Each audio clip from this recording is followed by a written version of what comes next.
back. In this video we're looking at Iron Man by Black Sabbath. Great song with a bunch of riffs, power chord riffs, single note riffs, bends, and you get to crank up with some distortion, so it's fun. So we're going to go through this one riff at a time, all the riffs that I played in the intro, and I'm just going to walk you through that. I'm not going to say all the frets and stuff about the chords, maybe a couple times, but I would imagine we're feeling pretty comfortable about power chords at this point, and you can always just follow my hand, right?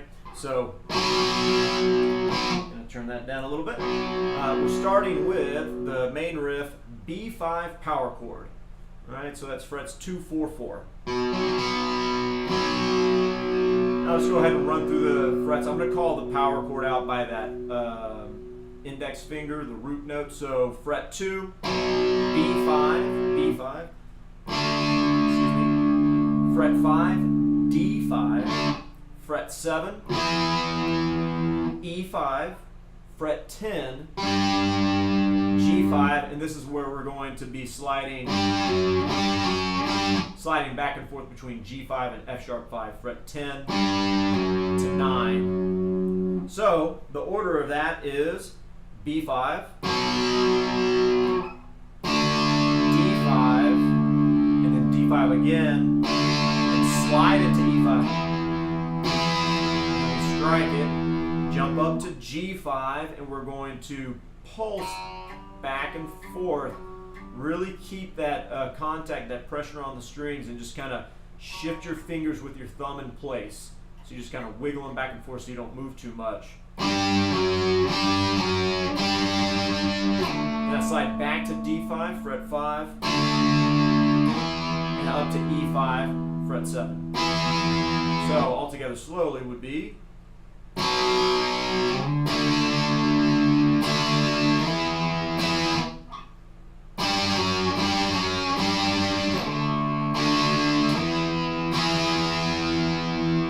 And I'll make a note that I'm using a 3-finger power chord, 3-string power chord. You can use just fingers 1 and 3, right? 2-string power chord if you like. That is the main riff. They play that a lot.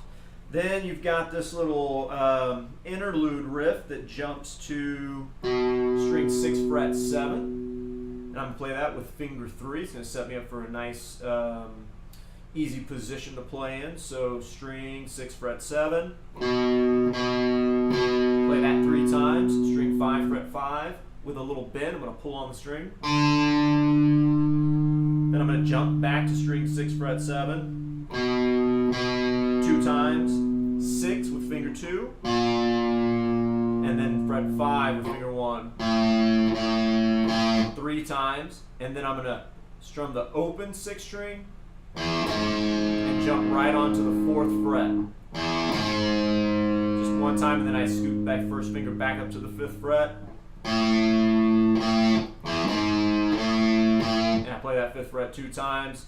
And then the 6th fret, and that leads me back in to start it all over again. So together slowly.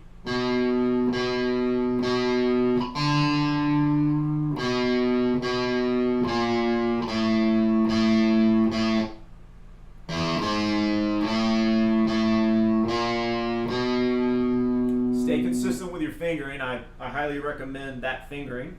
It doesn't mean it's the only one, but the main point would be to stay consistent, because if you play it different every time, it just gets too confusing. That goes for all guitar playing. Then we have the chorus riff, so we're going to be at E5 fret 7 here. Let that ring for a full measure, 4 beats, and then you're going to slide down 2 frets to D5. Then we jump up to fret 7 here on string 6 and fret 9. It's a B5 power chord. Strike that twice. And then I'm going to be playing it inside of a B minor pentatonic scale, really.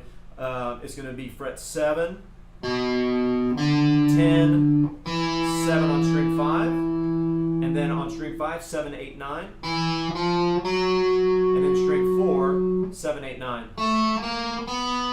And I'm going to repeat that. 2 strikes of the B5 chord. 7, 10 on string 6, string 5 fret 7. then 7, 8, 9 on string 5, 7, 8, 9 on string 4. All together that would be 2, 3, 4, D5, 1, 2, 3, 4, B5,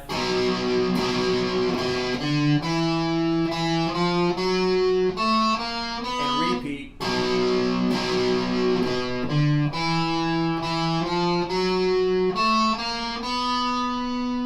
Right, great little riffs there. This next one is my favorite, even though it doesn't really come around much, but this is leading into the solo. Nice little syncopated riff, starting on string 4, fret 11, and then fret 9, and then 11, 10, 9 on string 5, fret 7 on string 5, so I slid back with my first finger, and then fret 7 on string 6, hammer onto 9 with finger 3. So 11, 9, 11, 10, 9, 7, 7, 7, 9, 9. So all together slowly that would be.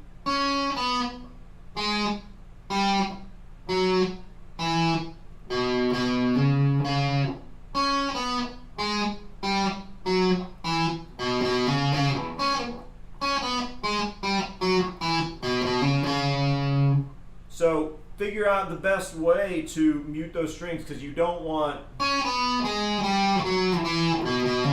it all connected like that. It's a very specific articulation. All these little staccato notes, very short and punchy. What I always recommend, I end up using both of my hands, really just kind of relaxing the left hand, and then with the right hand I get my pick to the string. But getting the pick to the string, I think, is the easiest thing to do, so the left hand doesn't get drawn away from what it needs to get to next. So if you just pick the string and then you just put the pick right back on it, or using the heel of your hand, there's many options. And the last little bit, this is really just in the outro, leading into the outro solo. But it is a nice little riff to learn, because you get to hammer on and pull off. So I'm on string 5, fret 7 and 5, pick, pull off, hammer, pick, pull off, pick, and then pick 5, hammer, pull off, then pick, pull off, pick, then I jump to string 4, fret 4 and 5, that little short sounding notes again, and then there's a little trill here, and I jump back to string 5, fret 5, so all together that is.